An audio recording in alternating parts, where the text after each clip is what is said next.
Los brincamos. Ok, los brincamos.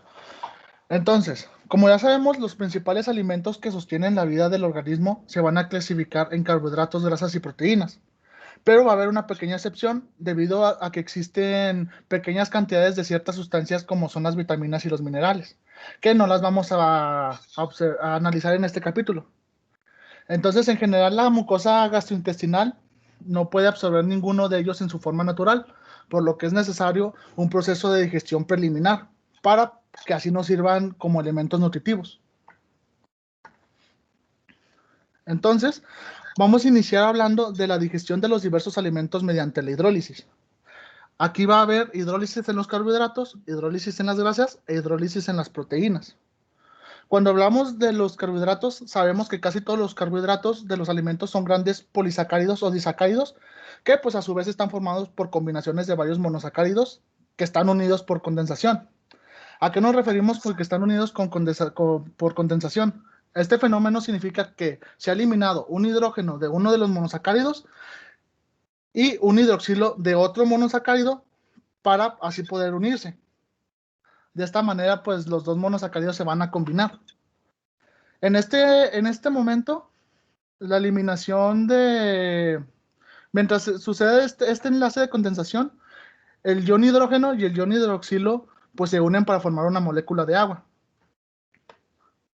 Entonces, una vez pues de que son digeridos, este proceso se va a invertir. ¿A qué nos referimos con que se va a invertir? A que los hidratos de carbono se convierten de nuevo bueno, los carbohidratos se van a convertir de nuevo en monosacáridos por medio de enzimas del jugo digestivo.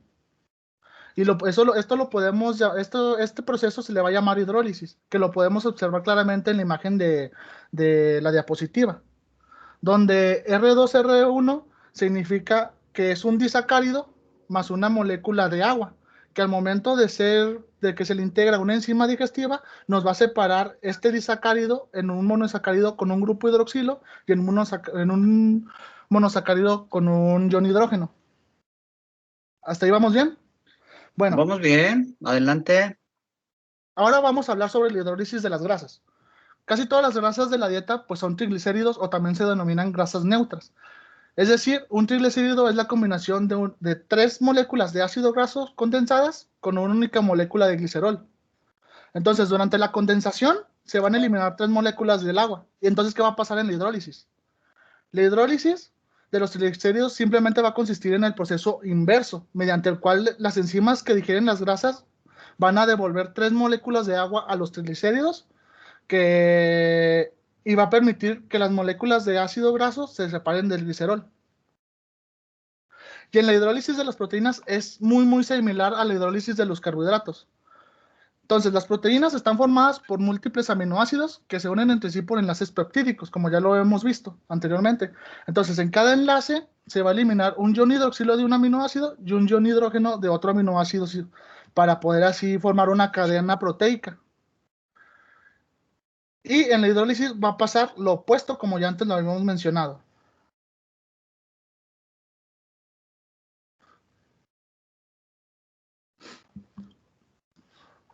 Ok, aparte de la hidrólisis, vamos a tener la digestión de los carbohidratos en otros procesos o en un proceso un poco más complejo. Entonces aquí ya nos vamos a enfocar más hacia los carbohidratos en un proceso más amplio. Como sabemos, la alimentación humana, pues normalmente solo contiene 3 fuentes importantes de carbohidratos, la cual es la sacarosa, que es un disacárido pues conocido como azúcar de caña, la lactosa, que es el disacárido de la leche, y los almidones, que son grandes polisacáridos que están presentes en casi todos los alimentos de origen no animal, especialmente en lo que son las papas y los cereales. Igual vamos a poder encontrar otros carbohidratos que se ingieren en pequeñas cantidades como lo son la amilosa, el glucógeno, el alcohol, el ácido láctico, el ácido pirúvico. Y va a haber en la carne, se va a encontrar algunas pequeñas porciones de glucosa denominadas pectinas y dextrinas. Aquí hay algo importante que hay que recalcar, que es que la dieta contiene mucha celulosa. Entonces, este es otro carbohidrato, pero hay algo muy importante aquí, que el tubo digestivo humano no secreta alguna enzima que sea capaz de hidrolizarla. por lo que la celulosa no debe considerarse un alimento para el ser humano. Entonces, Leonardo, ajá, ¿me deja hacer una pequeña interrupción? por supuesto. Escamilla, Lisette, Aquí estoy. una pregunta. Sí. ¿A partir de qué sustancia se forman los ácidos cólicos en el hígado? Los ácidos cólicos. Sí, son dos. Ácidos cólicos. Ay, caray. No me suenan. A ver. No le suenan. Bueno, es que esto era para leerlo como un extra, Ah, con razón. puesto que vamos a tratar algo de la bilis y sus acciones, pues se debe de revisar los componentes de la bilis que actúan sobre las grasas, ¿no? Para prepararlas a la digestión. Esa es la pregunta.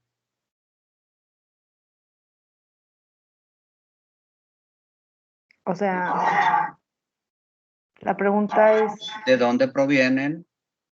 ¿Cuál es el sustrato que genera los ácidos cólicos, que a su vez va a producir las sales biliares,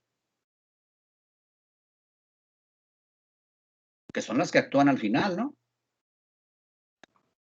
sí, pues eso sí.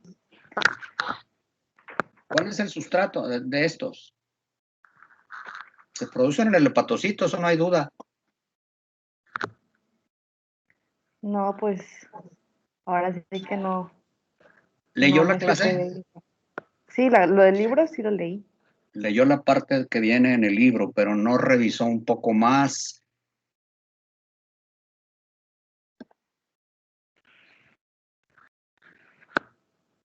Eric García Camarillo.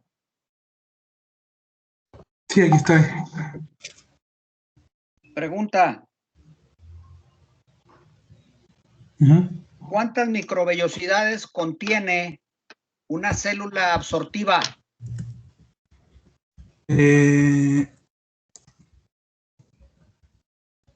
Tiene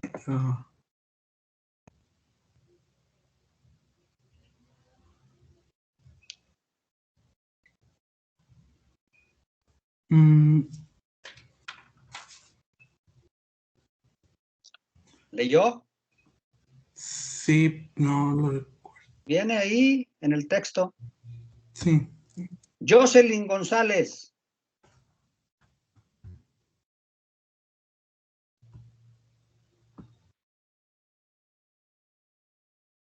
Revisaremos si está en la lista.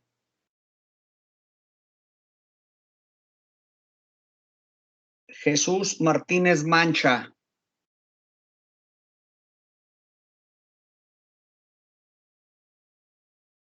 Tampoco. Diego Alberto Moreno. Sí, doctor. ¿Cuántas microvellosidades tiene una célula absortiva? No. ¿No leyó? No. Avanzamos, por favor, Leonardo. Ok, entonces vamos a seguir con la digestión de los carbohidratos. Adelante. Entonces, cuando se mastican los alimentos, se van a mezclar con la saliva, que contiene pues a la enzima denominada tialina, que es una alfa amilasa. Y esta es secretada fundamentalmente por la glándula parótida. Esta enzima va a hidrolizar el almidón, al que convierte en un disacárido llamado maltosa y en otros pequeños polímeros de glucosa que son formados por 3 a 9 moléculas de esta misma. Sin embargo, pues los alimentos permanecen en la boca poco tiempo y es probable que en el momento de su deglución no más del 5% de los almidones pues ingeridos se encuentren ya hidrolizados. Aquí la digestión pues del almidón continúa en el fondo y el cuerpo gástrico hasta 1 hora antes de que los alimentos se puedan mezclar con las secreciones gástricas. En este momento pues la actividad de la amilasa salival queda bloqueada por el ácido de las secreciones gástricas debido a que esta enzima, la actividad enzimática pues desaparece al momento de que el pH desciende por debajo de 4. Y en cualquier caso, antes de que los alimentos y la saliva pues asociada se mezclen por completo con las secreciones gástricas, entre el 30 y el 40% del almidón ya se va a encontrar ya hidrolizado. Y sobre todo se va a hidrolizar a lo que es maltosa. Ahora, ¿qué pasa? Esto pasa en el estómago. ¿Qué pasa en el intestino delgado? La secreción pancreática va a contener grandes cantidades de alfa-amilasa, cuya función es casi idéntica a la salival, pero es varias veces, bueno, es muchas más veces más potente. Así que aproximadamente entre 15 y 30 minutos después de que el quimo pasa del estómago al duodeno y se mezcla con el jugo pancreático, casi la totalidad de los carbohidratos ya se han digerido. En general, pues antes de abandonar el duodeno y la porción proximal del ayuno, los carbohidratos se han convertido casi por completo en maltosa y en otros polímeros pues pequeños de glucosa. ¿Y qué va a pasar con esta maltosa y con estos polímeros pequeños? Aquí los enterocitos que revisten las vellosidades del intestino delgado pues van a contener 4 enzimas: la lactasa, la sacarasa, la maltasa y la alfa-dextrenasa, que van a descomponer a los disacáridos de lactosa, a los de sacarosa, maltosa y así como a los otros pequeños polímeros de glucosa. Entonces, estas enzimas se encuentran en los enterocitos que revisten el borde del cepillo de las vellosidades intestinales. De forma así, pues, de que la digestión de los disacáridos tiene lugar cuando entran en contacto con ellas. La lactosa se va a fraccionar en una molécula de galactosa y en una de glucosa. La sacarosa se va a dividir en una molécula de fructosa y en una de glucosa, mientras que la maltosa y los demás polímeros se van a fraccionar en múltiples moléculas de glucosa. De esta forma, pues ya los productos finales de la digestión de los carbohidratos son todos monosacáridos hidrosolubles que se van a absorber de inmediato y van a pasar a la sangre portal. Y ya como dato, la glucosa representa el 80% del producto final de la digestión de estos alimentos y la galactosa y fructosa rara vez aportan más del 10%.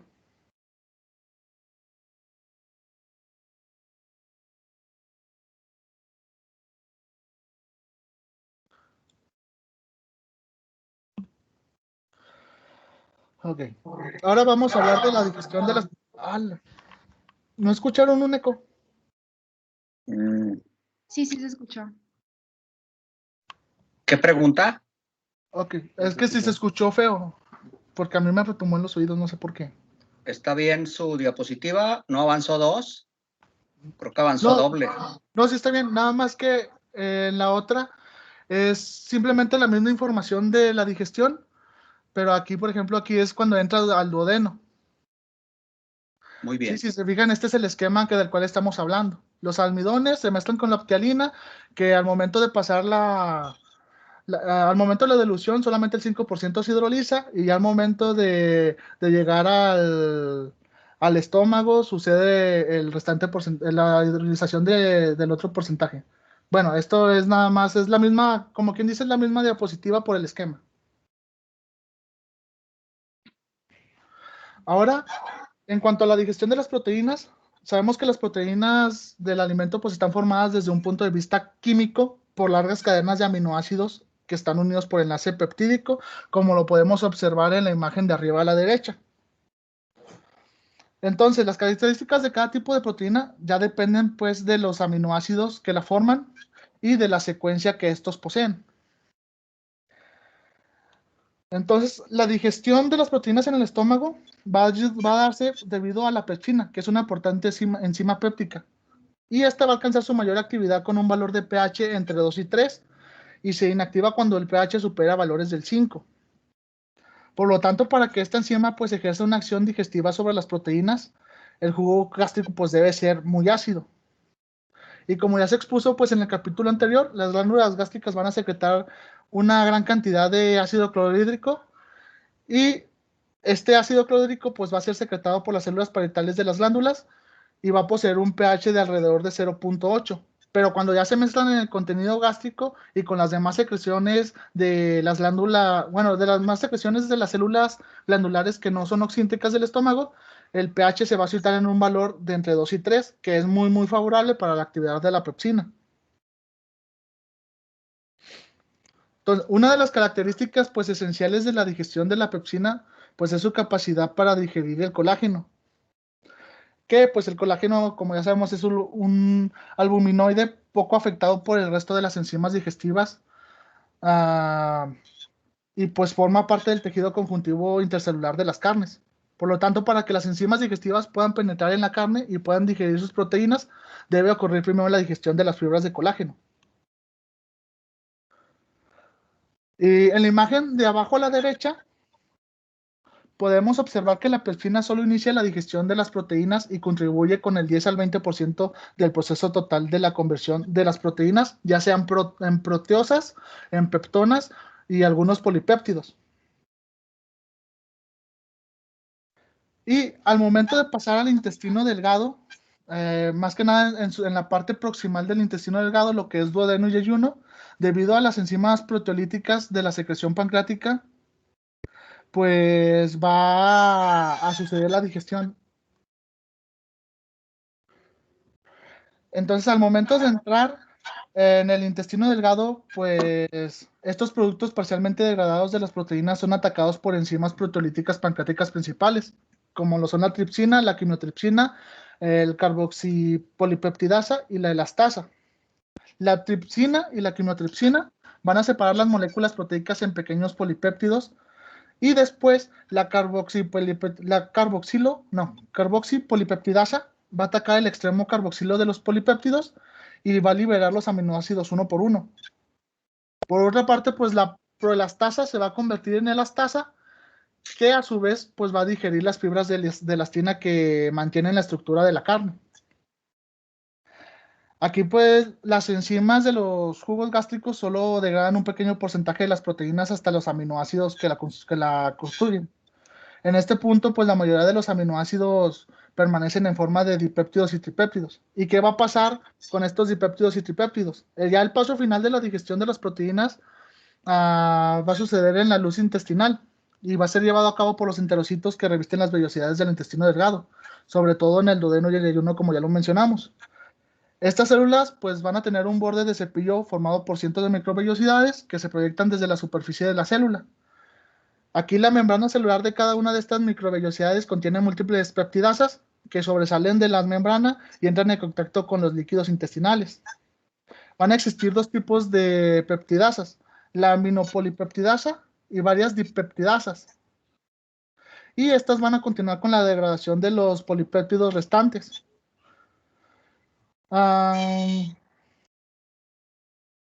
Hasta convertirlos pues ya en lo que serían aminoácidos y que haya un transporte y que se puedan transportar fácilmente a través de la membrana de las microvellosidades hacia el interior del enterocito.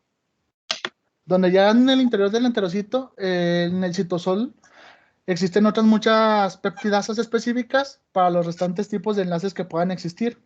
Y ya en pocos minutos se completa la digestión de los dipéptidos y tripéptidos hasta el estado final de aminoácido simple.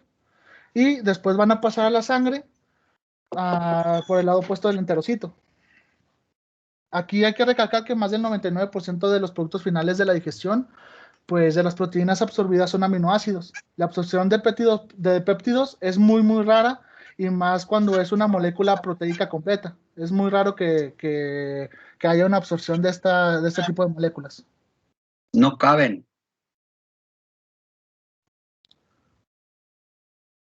¿Está de acuerdo, Leonardo? Así es. No caben ni existe el mecanismo químico para su traslado. Leonardo, ¿a qué hora entra Emanuel? En este momento, ¿Se regresa una, por favor? por supuesto. Ahí.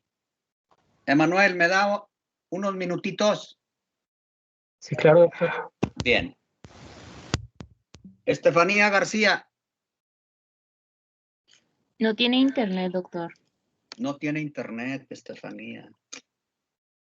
Qué lástima.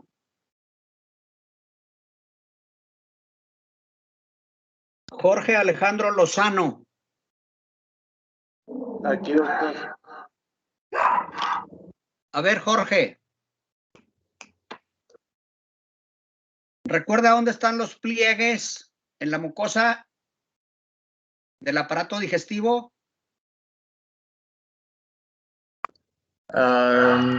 Se refiere a los de Kelkri. A ver, ese perrito está Es el queriendo, mío. está queriendo Sí, es el participar. mío. Quiere participar.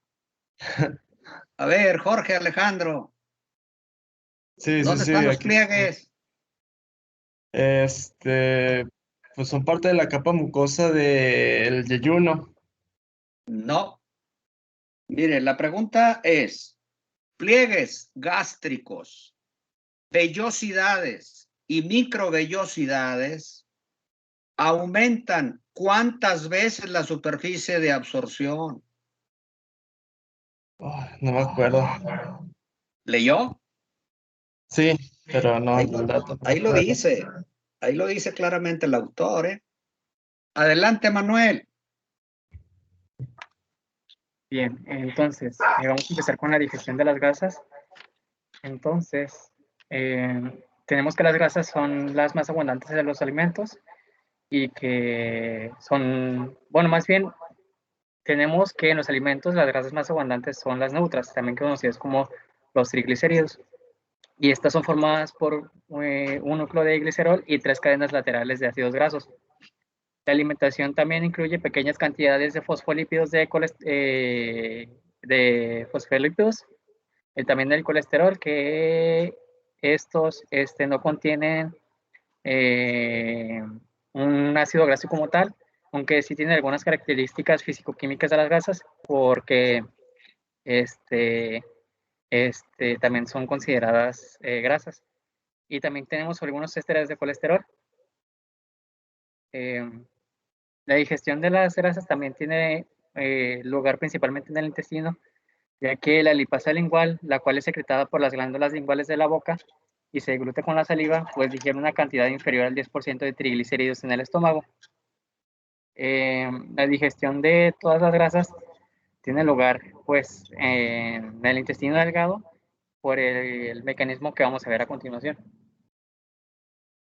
Antes de que avance, dijo, hay escaso colesterol solo en lo que comemos, pero sí hay ésteres de colesterol. ¿Qué es un éster de colesterol?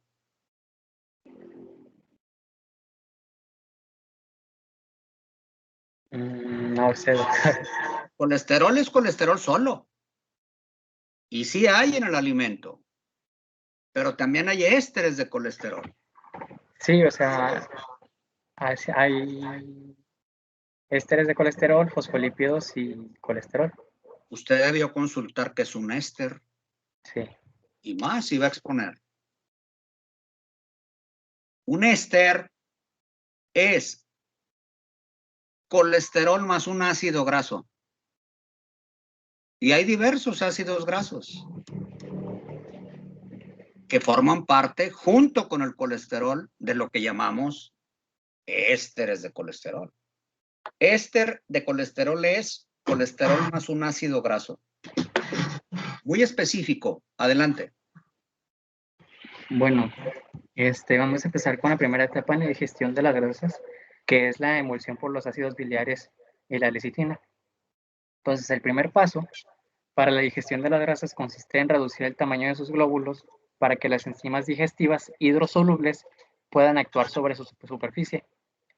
Este proceso se conoce como emulsión de la grasa y se inicia con la agitación dentro del estómago, que esta es la peristalsis, que esta mezcla la grasa con los productos de la digestión gástrica.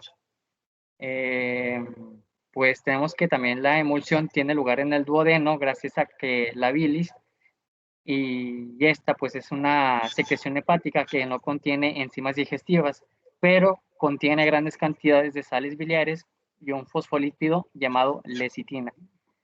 En estas dos sustancias que especialmente la lecitina, son muy útiles para la emulsión de las grasas.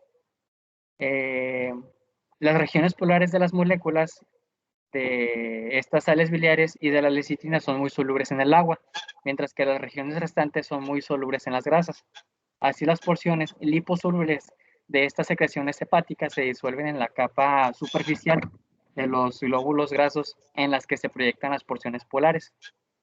Estas porciones polares son solubles en los líquidos acuosos, lo que va a reducir en gran parte pues, la tensión en la superficie de contacto con la grasa, haciéndola pues soluble.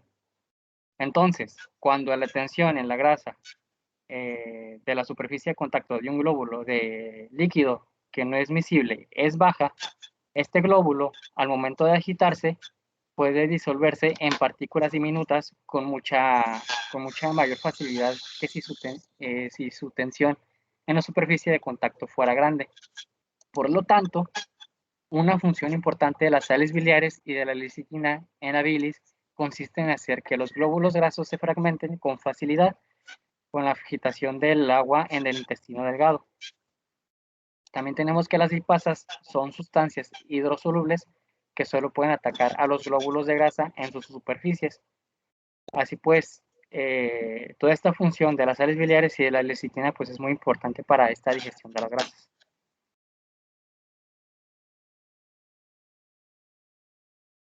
Tenemos también que los triglicéridos son digeridos por la lipasa pancreática. La enzima más importante para la digestión de los triglicéridos es la lipasa pancreática, que está presente en el jugo pancreático en enormes cantidades, tanto que puede digerir en un minuto todos los triglicéridos que encuentre. Los enterocitos del intestino delgado contienen una mínima cantidad pues adicional de una lipasa conocida como lipasa intestinal, que naturalmente no suele ser muy necesaria, por lo que los productos finales de la digestión de las grasas son ácidos grasos libres, y la mayor parte de los triglicéridos de la dieta pues son degradados por la lipasa pancreática a ácidos grasos libres y 2 monoglicéridos, como se muestra aquí en la figura que tenemos aquí en las figuras. Por ejemplo, en la primera imagen, que es de un archivo PDF que se llama UCLA, en la página 15 pues tenemos las sales biliares, disuelven las sales biliares junto con la lecitina, pues disuelven las grasas y estas pasan a ser pues los ácidos grasos libres y los 2 monoglicéridos por medio de la lipasa pancreática. Igual tenemos lo mismo en la imagen de la derecha, que es del gaita, que es la grasa que junto con la bilis más la agitación, pues tenemos la grasa emulsionada, y esa grasa emulsionada, pues junto con la lipasa pancreática, tenemos los 2 ácidos grasos y los 2 monoglicéridos.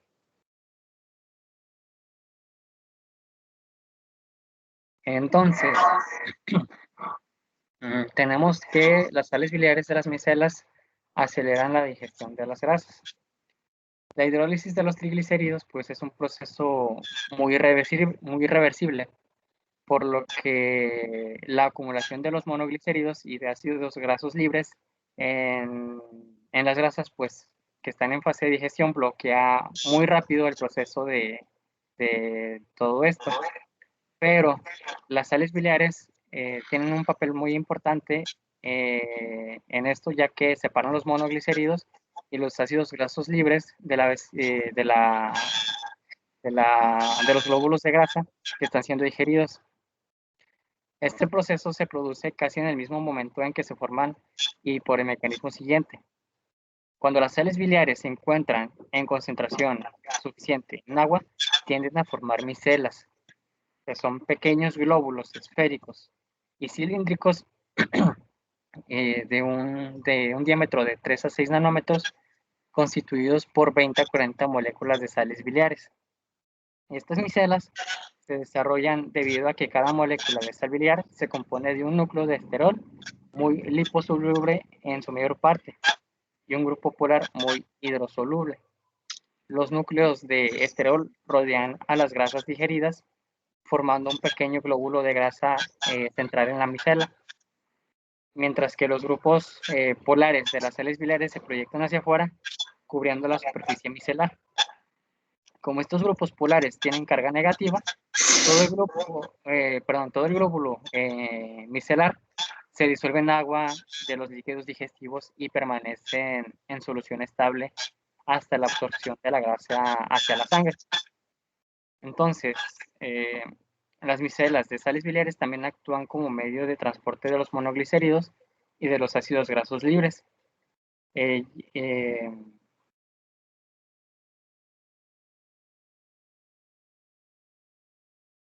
das a la siguiente?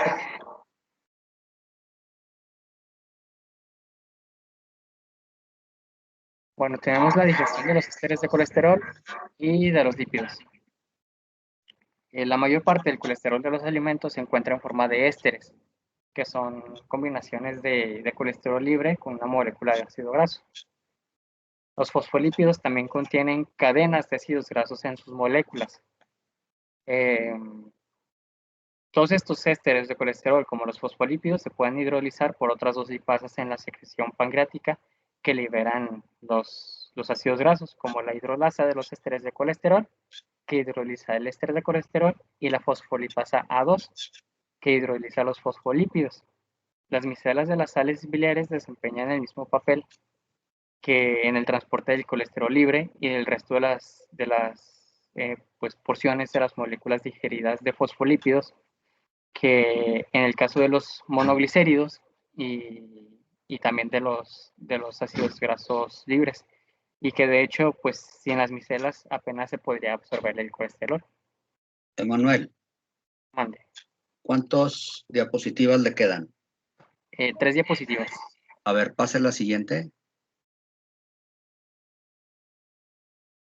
Dice bases anatómicas de la absorción. ¿Dónde están los pliegues? Los pliegues encontramos en el intestino delgado, y ya que también tenemos unos pliegues de Kerkring, que estas son los pliegues clásicos, Emanuel, los que describen los libros de histología, así como grandes porciones de mucosa, así gruesos, los pliegues verdaderos están en el estómago, ¿eh? Las vellosidades ya inician en el duodeno. No hay muchas, sobre todo en la primera porción. Van creciendo de la segunda en adelante y hay abundantísimas vellosidades en el yeyuno y el ileón. ¿Qué más nos quiere decir en esta diapositiva? Pues no creo que haya más que decir. Sí, que la cantidad total pues de líquido que se absorbe cada día en el intestino pues es igual a la del líquido ingerido, que es alrededor de 1.5 litros, más el contenido de las secreciones intestinales, que es alrededor otra de diapositiva.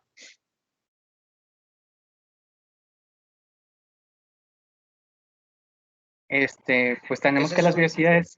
Esa es una vellosidad que tiene, sí, que está cubierta por células cúbicas absortivas y es intestinal. Es del yeyuno para abajo. Pero cada célula contiene ¿qué cosa? Microvellosidades. Microvellosidades. ¿No trae alguna imagen? Quitarle la siguiente. Esa es preciosa. Esa es una imagen real. Esa es una microfotografía. Es de un tejido. Es de un corte. Es una célula con la cantidad enorme de microvellosidades. ¿Cuántas por célula? Aproximadamente. No recuerdo. 1000, cuando menos 1000. Creo que ya acabó, ¿verdad? Sí, ya es todo. Bien, ¿trae algún cierre? O hasta la próxima. Ahí está un buen cierre, mire. Casi todos los carbohidratos. Está bien, ahí hay un buen cierre. Cierre 1, avanzamos para que quede en la grabación. Cierre 2. No hay cierre 2. Sí, cierre es que lo pusimos separado, doctor. Ah, perfecto, muy bien. ¿Me dejan compartir? Claro, doctor. Bueno, les hago algunos comentarios a los expositores. Excelente exposición, ¿eh? Muy bien, Leonardo y Emanuel. ¿Lo entendieron? Perfecto. Leonardo y Emanuel me van a ayudar a guiarme conforme voy compartiendo, por favor. Y le tengo paciencia al sistema para que no me haga conflicto.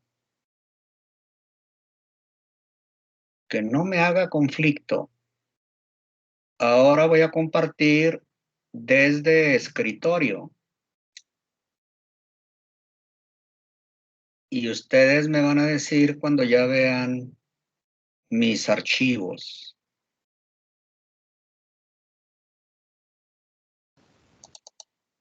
¿Me escuchan? Ahí abrió su pantalla y está abriendo documentos. Es correcto. Voy a abrir mi archivo del día de hoy. Sí.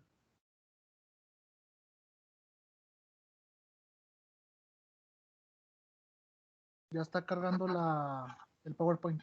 Bien, tengo 20 minutos. Avanzo. Buen tiempo. Todo eso queda grabado para quien quiera volver a ver, escuchar, aprender, afinar alguna cosa. Esto no tengo que decirlo. Lo menciona el autor en sus primeros párrafos. Los alimentos que sostienen la vida básicamente son carbohidratos, proteínas, grasas y muy pequeñas cantidades de vitaminas y minerales. Dentro de los minerales están los electrolitos. Aquí vamos a analizar la digestión, aún no la absorción.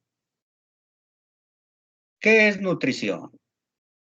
Este es un concepto básico, ¿eh?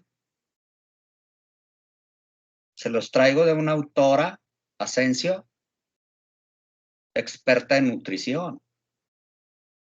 Es nutrióloga, pero tiene un doctorado. Es el conjunto de procesos por los cuales el organismo ingiere, digiere, transporta, metaboliza y excreta lo contenido en lo que consumimos.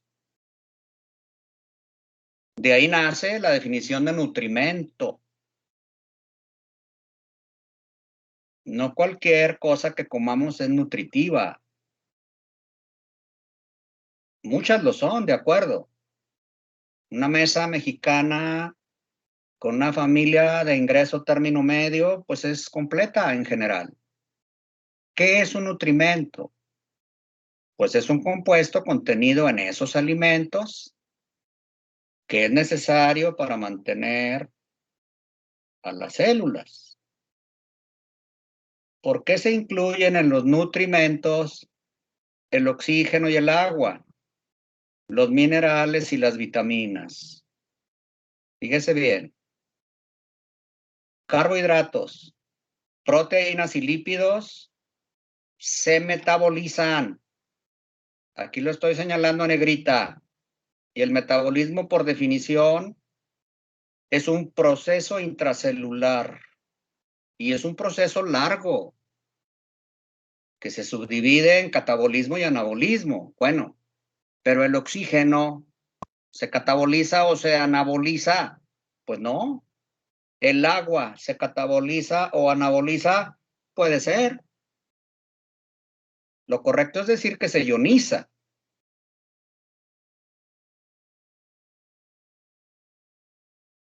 Bueno, pero se incluyen como nutrimentos porque aún sin ser sometidos a metabolismo, contribuyen a él. Pues sin el agua no habría metabolismo. Sin el oxígeno, tampoco. Estoy hablando del sitio exacto donde ocurre la utilización de oxígeno que nosotros obtenemos de los pulmones. Y es la cadena de transporte de electrones para obtener muy al final, en la fosforilación oxidativa, que es el paso quinto, obtener ATPs. Obvio, antes que eso hay otros eventos. Y no son aeróbicos, como la glucólisis. Tampoco la conversión de los productos del azúcar, de la glucosa, a acetilcoenzima A es aeróbico. Tampoco el ciclo de Krebs es aeróbico. No utiliza el oxígeno que nosotros ventilamos e intercambiamos. Bueno, pero también son procesos, son parte de los procesos metabólicos. Entonces, no importa si no son aeróbicos. Entendido eso, la digestión es un proceso, conjunto de etapas para la separación de los nutrimentos. ¿Qué interviene? Una o más enzimas. Y hay un proceso, parte del conjunto de procesos metabólicos, hay un proceso que se llama hidrólisis. La hidrólisis, para lo que nos interesa hoy, es lisis, romper el agua en sus partes para integrarlas a los productos. Aquí tiene usted un sustrato con dos radicales más agua. La enzima o las enzimas intervienen acelerando generalmente este proceso. El agua es partida en dos y va al producto final en sus dos partes, oxidrilo e hidrógeno. Oxidrilo e hidrogenión de inicio aquí. Cuando se separan son iones. Oxidrilo con carga negativa e hidrogenión con carga positiva. Entonces, tenemos un proceso dentro de la digestión que se llama hidrólisis y que es muy sencillo. Esa hidrólisis se utiliza para los 3 alimentos básicos, para los 3 nutrimentos básicos. El tema de hoy es proteínas y lípidos, pero mencionamos algo de los carbohidratos. Es más, mencionamos de los 3 generalidades. Hay varios capítulos al respecto que, por cierto, no están incluidos en el temario, que ustedes pueden ir a revisar. Pero eso es bioquímica. Aquí, ¿qué decimos en lo general? Mire, para que las proteínas sean hidrolizadas, se requiere una molécula de agua. Para que los carbohidratos sean hidrolizados, también se requiere una molécula de agua. Pero para que los lípidos sean hidrolizados, se requieren 3. Estamos hablando de que la mayoría de los lípidos, el peso, así, el gran peso de los lípidos son triglicéridos. Y los triglicéridos están hechos de 3 ácidos grasos y un glicerol. Para que se separen, esto es, para que se digiera un triglicérido, también llamado grasa neutra, se requieren 3 moléculas de agua. Como se ve a la derecha, en cada caso, arriba, para carbohidratos, un oxidrilo va a formar parte de la glucosa. El oxidrilo va a formar parte de la glucosa, que es su producto final desde una maltosa. En proteínas, conjuntos de aminoácidos, el oxidrilo más el hidrogenión ahora van a formar parte de los productos finales llamados aminoácidos. En los lípidos, las 3 moléculas de agua que se separan formarán parte por separado, esto es, un oxidrilo para un ácido graso, un hidrógeno o un oxidrilo para el glicerol y así sucesivamente. Están marcados en azul intenso, completo OH, o en azul intenso solo el H.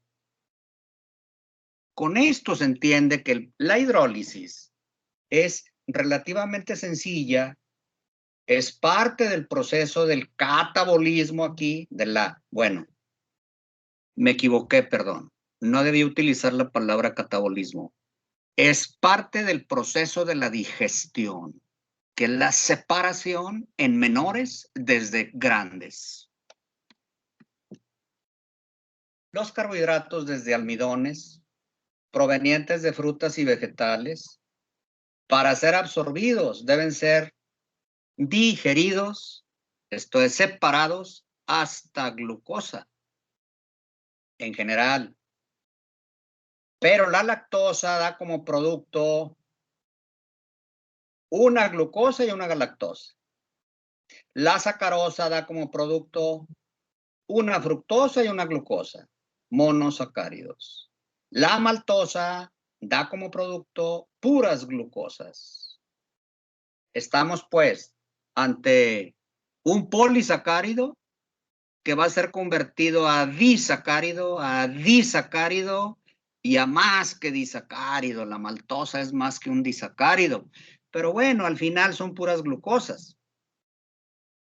Observen, por favor, aquí encerré el almidón y luego la maltosa. A esto me refiero que la maltosa es más que dos glucosas, es un polímero. La maltosa generalmente no la consumimos nosotros como tal, es producto del almidón. Cuando la maltosa es consumida como tal en seres vivos, en todos los rumiantes. ¿Y cómo se obtiene? Desde algo que se parece al trigo. De ahí viene la maltosa. En nuestros almidones que nosotros consumimos hay una cantidad de maltosa, de acuerdo, pero no es predominante. De ella se desprenden disacáridos y monosacáridos. Y finalmente la maltosa, aquí está, mire, la cebada es el producto al que me refería ahorita, se parece al trigo. Vayan aquí al campo, aquí después del territorio Santos Modelo, ahí hay muchos sembradíos de cebada que utilizan en los establos. ¿Saben que la cebada también se usa para fabricar cerveza? Si no lo sabían, sépanlo, por favor. No me detendré en carbohidratos dobles, esto es, cuando ya la maltosa queda en doble, pasa a ser doble glucosa. Ese es su producto. Cuando las proteínas van a ser digeridas, pues se requiere de enzimas muy poderosas. Y esas están en el estómago y en el páncreas. La del estómago sí es poderosa, pero es muy superior. Las enzimas pancreáticas, superiores a la pepsina. Pero la pepsina, lo dijo muy bien Leonardo, la pepsina, y también lo mencionó Emanuel, ya pepsina, ya es activa, actúa sobre colágeno, que es una cubierta un poco dura de la carne que comemos. Cuando ya la pepsina hace su acción y está en el estómago, cuando ya pasa al duodeno, cambia el papel de las enzimas. Ahora es la quimiotripsina, la carboxipolipeptidasa y la tripsina. Estas sí son muy poderosas. Como lo es la lipasa, en su momento lo explicaremos. ¿A dónde nos conducen? ¿Qué digieren? Pues digieren las carnes, que son muy grandes, quitando ya la colágena por parte de la pepsina, las digieren a mono, o sea, a aminoácidos. Cuando ya son muy pequeños, mediante hidrólisis se convierten en aminoácidos. Los lípidos, que son la parte, digamos, un poquito más complicada de esto, por lo que conlleva, hay que hablar de sales biliares. Lo dije ahorita. Necesita 3 moléculas de agua, una grasa neutra, o sea, un triglicérido. Y ahí están los productos. Glicerol y 3 ácidos grasos.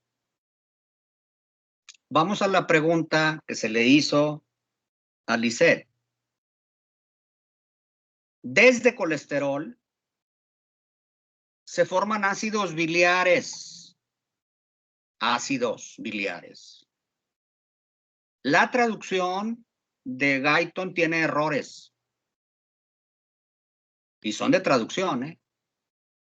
Porque combina como si fuera lo mismo ácido que sal. No. Los ácidos biliares son 2 y se llaman cólicos. Aquí está, miren. Un cólico asociado a una glicina forma la sal glicocólica. Un ácido cólico más un aminoácido glicina forma una sal glicocólica. Y otro ácido cólico llamado quenodesoxicólico más taurina, que es una prima de un aminoácido, forma una sal taurocólica. Nos quedamos con 2 sales. Sal glicocólica y taurocólica. Esas son las importantes. Esas son las que actúan haciendo macroburbujas y microburbujas. Es decir, jabones y micelas. Jabones que preparan para la digestión. Es decir, para la acción de la tripsina y sus 2 amigas. Las sales preparan el ambiente de macroburbujas. Y luego, en una segunda etapa, las mismas sales preparan las micelas, que son muy pequeñas. Las sales no se tiran a la primera, 95% se reabsorben. A eso se llama circulación enterohepática. Regresa 15 veces al hígado y regresa a la bilis. O sea, qué belleza de papel de las sales. Es muy poco si hacen una sola acción. 15 veces van y vienen, como lo dice aquí. Y preparan a las proteínas para que en menos de un minuto la tripsina los digiera a muy pequeños. Finalmente, de nuevo, las sales biliares, glicocólica y taurocólica,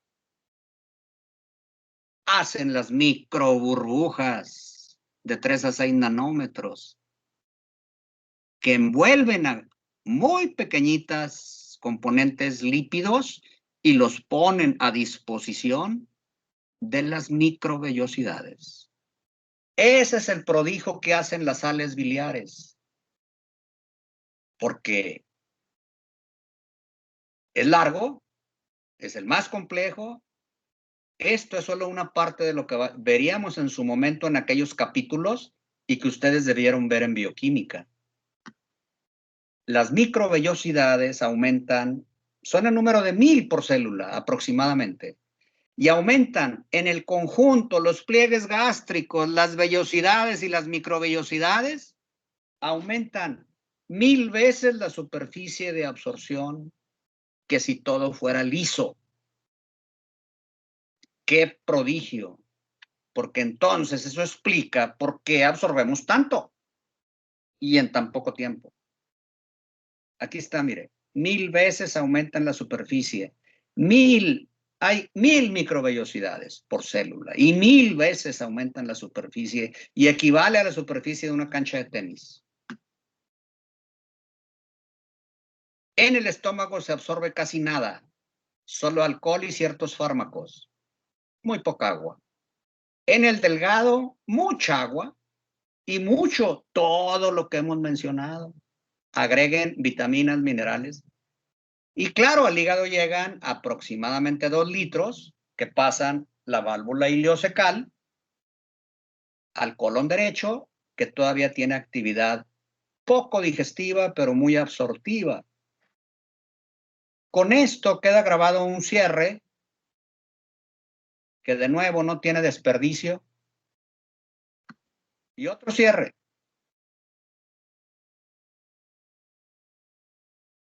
que para mí tampoco tiene desperdicio. Ahí está la referencia de Asensio, es la segunda edición. Si hubiera alguna pregunta, queda minuto y medio. De lo contrario, nos veríamos el lunes con la penúltima clase y el martes con la última. El examen es el martes en la tarde, noche. Lo va a aplicar el doctor Anselmo. Igual que lo ha hecho en todo el trayecto. ¿Me escuchan? Sí, doctor. Pues si no hay Sí, preguntas, doctor. si no hay preguntas, yo les agradezco la atención, la paciencia. Y sobre todo yo les agradezco a los que leen. A los que no leen, yo los criticaré todos los días. Nos vemos el lunes. Que descansen.